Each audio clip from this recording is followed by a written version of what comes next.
Try to picture Van Gogh's Starry Night in your head. What would be the first thing that comes to your mind? Perhaps you might think of vibrant blue and yellow colors, or thick circular strokes that create an elusive sense of movement. Or maybe you would think of Van Gogh, his tragic life story, and his struggle to become a successful artist. But the truth is that you probably felt something different, as we all share different emotions on various artworks. By using this famous example, we can see how art offers to all of us an exciting journey of self-reflection upon visually expressed emotions. These personal attachments are what make art so special. And by substituting art with AI, we might lose that sense of intimate communication that the artists tried to share with us in the first place. Now let's talk more about Van Gogh's journey to become an artist. Prior to his actual career as a painter in provincial France, he experienced strong relational rejection and spiritual crisis during his early missionary work. His letters to his brother revealed to us his strong compassion for the impoverished population and his desire to work in nature. By experimenting with different styles, later he developed his own passion to reach the full effect of color. Nonetheless, Van Gogh was not a recognized artist and was criticized by many during his lifetime. And only after his death, people became aware of his remarkable journey and his paintings that reflected the life itself. But what have changed after his death? Perhaps our knowledge of psychology can reveal some unique insights. As you may have noticed, I used the word color several times when referring to Van Gogh's artworks. In fact, color is one of the main principles of art. The rest are line, form, shape, space, and texture. And while all these elements are undoubtedly present in Van Gogh's masterpieces, I believe that his use of color is most revolutionary example. We may certainly argue that our color perception varies from one person to another. Nonetheless, Palmer and Schloss provide a single theoretical framework, the ecological valence theory of color preference, which posits that our color preferences is determined by our combined valences, liking or disliking.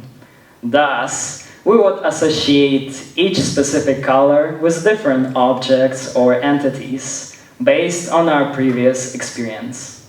For example, we might like blue as it would remind us of a clear sky or calm waters, or disliking brown as it would remind us of a rotting food, which back in the days would be an important factor necessary for survival and identification of healthy environment.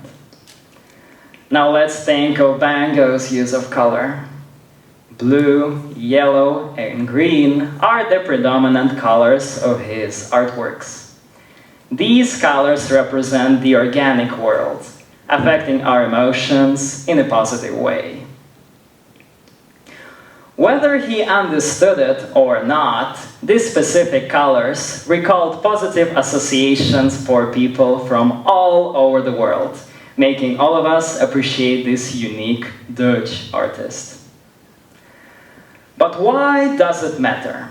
In fact, it took only 1 minute for a generative AI to create an image of the city using the distinct post-impressionist style of Van Gogh. Therefore, such technologies can please us with quick, distinct images using the unique combination of color discovered by Van Gogh. Perhaps we discovered an efficient technology can save an extreme amount of time and effort. Thus, why artists would need to spend their time and effort when making their own works of art? Another reason to consider when analyzing the extreme popularity of Van Gogh's art after his death is that all of his post-mortem exhibitions are presented with his letters to his brother. These letters involve personal reflection, the crafting process, and the stories that reflect his journey to the art. The colorful paintings upon with these stories were seen as a sign of hope and resilience by many, which made his artworks so recognizable. AI does not create the similar form of visual communication. While it can effectively mimic the Van Gogh style, it does not understand the reasons why would artists choose to paint specific objects or choose certain color combinations. After learning about Van Gogh's biography, we might understand why he would choose certain color combinations or would prefer to work in a natural environment. While being visually appealing, AI also standardizes our human experience based on general patterns and most popular artworks.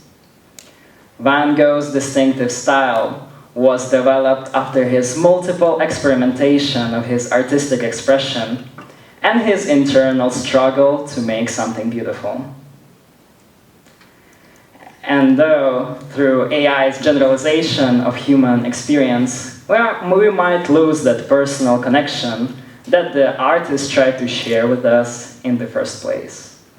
Therefore, while it might be visually appealing, it does not capture the very nature of human experience. I am not Van Gogh, but I enjoy making my own art. For me, art is a form of exploration and experimentation with different techniques. I enjoy making detailed compositions, which incorporate the details of Ukrainian folklore and portray strong emotions. I also like to use natural colors, such as yellow, blue, and green. And the original prompt for one of my paintings would be to imagine a female figure in the middle. She would represent water, but her thoughts and ideas would be seen as a bird, phoenix. The painting would be surrounded with lush greenery, and the painting would be inspired by the motifs of Slavic and Baltic folklore.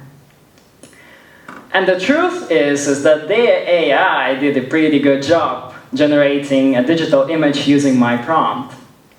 I still believe it couldn't fully capture my personal experience, my cultural background, and personal values that I try to incorporate in my paintings. Nonetheless, it is up to each person to decide which form of art they prefer.